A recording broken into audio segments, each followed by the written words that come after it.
pues preguntarle, ¿cómo va a ser este proceso de transición de quitar la seguridad pública a la Secretaría de Gobernación y revivir esta dependencia que ya se había desaparecido, la Secretaría de Seguridad Pública? Bueno, pues efectivamente está propuesta la creación de la Secretaría de Seguridad Pública. De hecho, lo planteamos desde campaña con el propósito de tener una entidad que se encargara específicamente del tema de la seguridad y que tenga capacidad política y jurídica para proponer directamente al presidente de la República las políticas en materia de seguridad, pues que es obviamente uno de los temas más sensibles.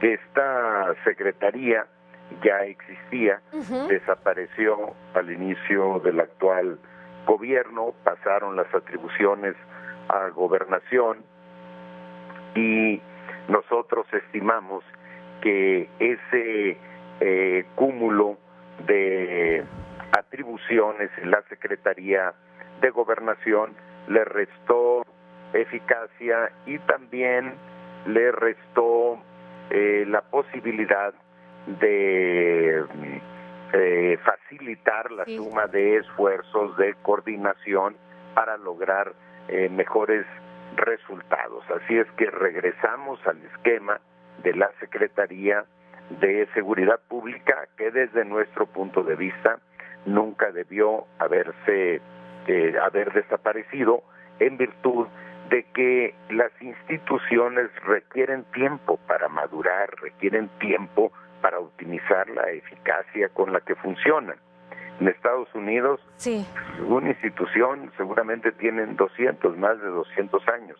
En Francia tal vez tengan 1500 años. Nosotros las cambiamos cada 6 años. No es posible. Entonces, la idea pues es retomar, que haya una entidad dedicada específicamente al tema de la seguridad y con comunicación directa con el presidente y no a través del secretario de Gobernación, pues lo que limita la posibilidad de una reacción o de un posicionamiento más oportuno por parte de la Secretaría.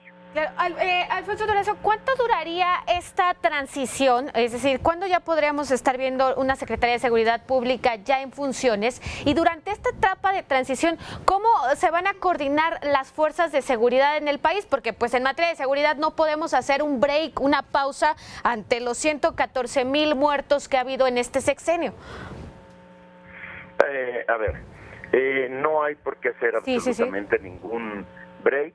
Tenemos de aquí al 1 de diciembre para tener este proceso concluido. Sin embargo, estimamos, tenemos como meta presentar la iniciativa en la primera semana de trabajos del próximo Congreso de la Unión, y creemos que habrá en ese Congreso la sensibilidad suficiente como para sacarla en un tiempo razonablemente corto. Así es que no hay absolutamente ningún break.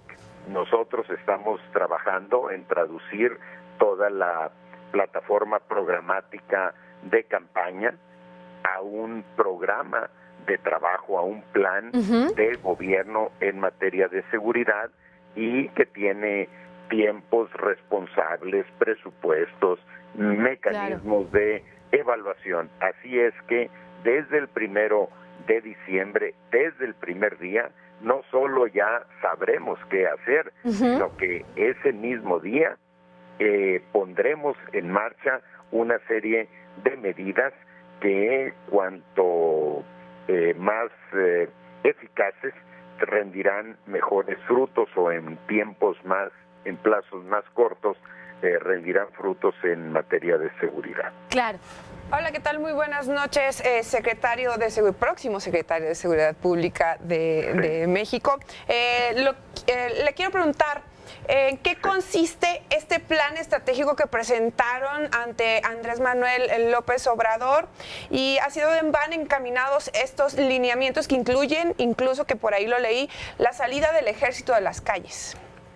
Bueno, se le presentó un plan completo de seguridad de pe a pa. Por supuesto que estará sujeto todavía a una serie de revisiones, una serie de ajustes, de enriquecimientos, pero quiero decir con ello que estamos muy claros ya en lo que queremos hacer en materia de seguridad. Obviamente el principal punto, como en todo el gobierno en general, es el combate a la corrupción. No podemos aspirar a tener cuerpos de seguridad honestos y eficaces en el contexto de gobiernos señaladamente corruptos, como lo reportan el ranking mundial de corrupción, que ubica a México en el lugar número 134. Consecuentemente, tenemos que combatir la corrupción, porque es la única vía para romper el círculo vicioso que construye con la impunidad y que se traduce a su vez en inseguridad. Nuestro país tiene el 99% de impunidad, lo que significa que un criminal tiene 99% de posibilidades de salir ileso de su acto criminal. Hay que romper ese círculo por la vía del combate a la corrupción y seremos tajantes, al igual que en el gobierno federal, en los cuerpos de seguridad. Pero al mismo tiempo iniciaremos un programa emergente de capacitación y profesionalización para tener capacidad para ir relevando paulatinamente al ejército de las calles. Junto con todo esto, viene un programa de redefinición de prioridades presupuestales.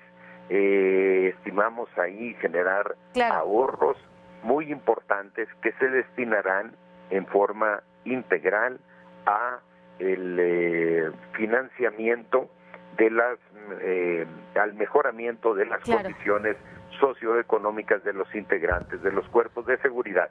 Y estas son solo 5 acciones de 10 de esta naturaleza que en conjunto representan la estrategia para combatir la inseguridad en el país. Claro, Alfonso Durazo, entonces quiere decir que hasta que no se logre el saneamiento de los cuerpos policíacos, municipales, estatales del país, ¿el ejército no se replegará a los cuarteles? No. Significa que este es un proceso paulatino. La única manera de retirar al ejército de las calles es relevándolos con policías capacitados y profesionalizados. Y eso no sucede de la noche a la mañana. El problema de inseguridad que tenemos tampoco se dio de la noche a la mañana. Es un proceso de degradación, consecuentemente la recuperación también es un proceso. Lo que importa es que alineemos todos los puntos de la estrategia de seguridad para que incidan en los tiempos más razonablemente más cortos en beneficio de la seguridad del país.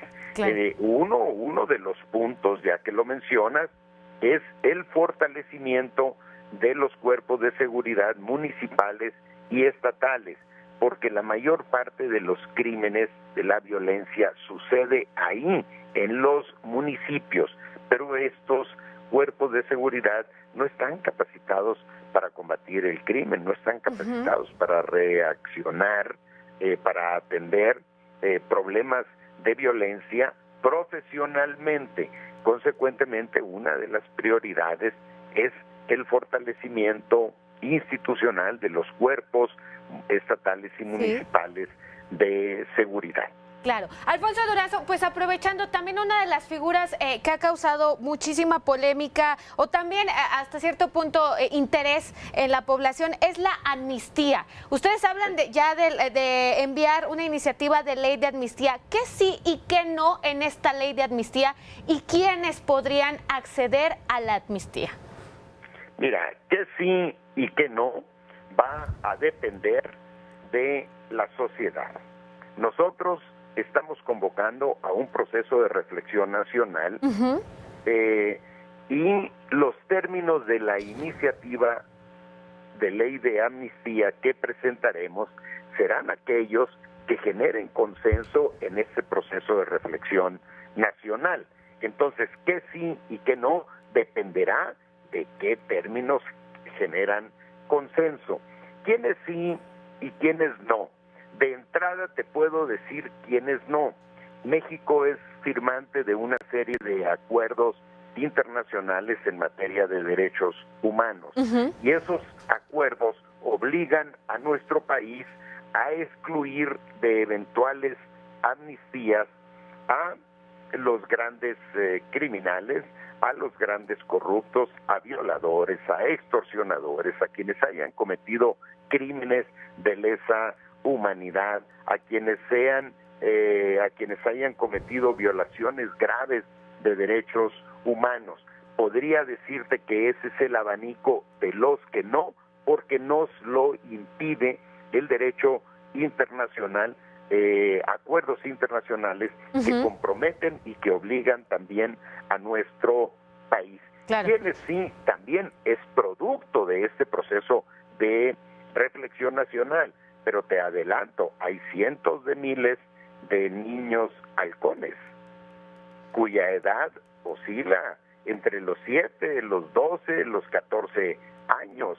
No podemos destinarlos a una vida de ilegalidad. Tenemos que reincorporarlos, no solo rescatarlos de las garras de la criminalidad, sino también generarles oportunidades de distinta naturaleza, particularmente de sobrevivencia económica. Ellos podrían ser unos de los beneficiarios. Claro. Y la mayor parte de estos niños actúan bajo presión, bajo extorsión del propio crimen organizado, consecuentemente serán una prioridad de este proceso de amnistía. Muy bien. Por último, Alfonso Durazo, ¿sí o no a la reforma al artículo 102 para darle autonomía a la Fiscalía, tal y como lo han estado pidiendo las organizaciones de la sociedad civil? Bueno, Andrés Manuel ha planteado en una declaración del día de hoy, no hay modificación, pero sí hay autonomía, lo que significa la voluntad política, el compromiso de no interferir absolutamente en nada que tenga que ver con las decisiones de la Fiscalía. Muy bien. No nos sorprendamos, el Ministerio Público es legalmente autónomo. Sin embargo, derivado de la falta de voluntad política o de respeto a esa figura, es que los presidentes de la República han mandado históricamente sobre el Ministerio Público. Nosotros no tenemos absolutamente ningún interés en interferir, mucho menos en manipular el desempeño de esa institución. Habrá autonomía en virtud de que respetaremos totalmente su trabajo y su desempeño autónomo. Muy bien, Alfonso Durazo, próximo secretario de Seguridad Pública de México. Muchísimas gracias por esta comunicación y por supuesto Diana, vamos a estar al pendiente. Gracias.